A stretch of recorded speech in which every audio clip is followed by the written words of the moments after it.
স্বামীর শার্টের কলার ধরে বলে দিলাম, তুমি যদি পুরুষ মানুষ হয়ে থাকো আমাকে এই মুহূর্তে ডিভোর্স করে দাও।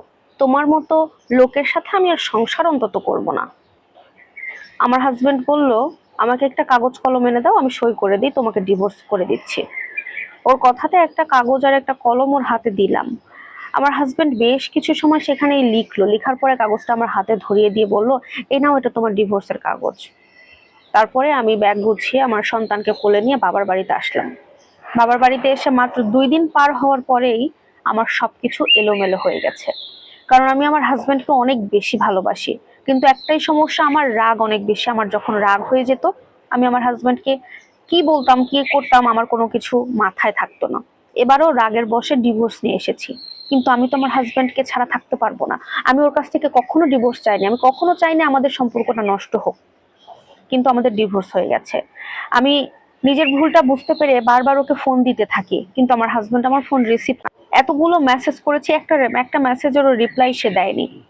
এরকম করতে করতে 5 দিন পার হয়ে যায়। 5 দিন পরে আমার পাগলামি আরো বেড়ে যায়। আমার পাগলামি দেখে আমার মা, আমার বাবা, আমার বড় ভাই সবাই আমার হাজবেন্ডের সাথে যোগাযোগ করার ট্রাই করে, কিন্তু সে কারোর সাথে কোনো যোগাযোগ করে না, রেসপন্স করে না। একটা পর্যায়ে যখন প্রায় 12 দিনের মতো পার হয়, তখন আমার হাজবেন্ড আমার ফোনটা রিসিভ করে হ্যালো বলে। ওর কথা শুনে আমি জাস্ট হাউমাউ করে এক প্রকার কান্নাকাটি শুরু করে দেই।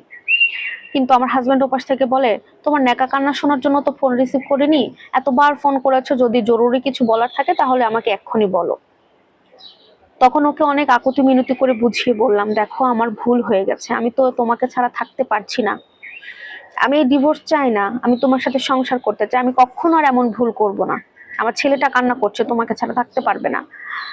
নানান ভাবে বোঝানোর পরে বললো, ঠিক আছে, নিজের ভুল যখন নিজে বুঝতে পেরেছো তাহলে বড়দের সাথে একটু বসে আলোচনা করতে হবে। তো তোমাকে যে ডিভোর্সের কাগজ দিয়েছিলাম, পড়েছিলে ওখানে কি লেখা ছিল? তখন আমি বললাম, না, কাগজ তো পড়ি না, কাগজ ব্যাগের মধ্যেই রয়ে গেছে। তখন সে বলছে, কাগজটা একটু খুলে পড়ো, কি লেখা আছে একটু পড়ো। তখন ব্যাগ থেকে কাগজটা বের করে দেখি ওখানে লেখা আছে, প্রিয়তমা, আসমান যদি নিচেও নেমে আসে, কোনো অবস্থাতেই তোমাকে আমি ডিভোর্স করব না।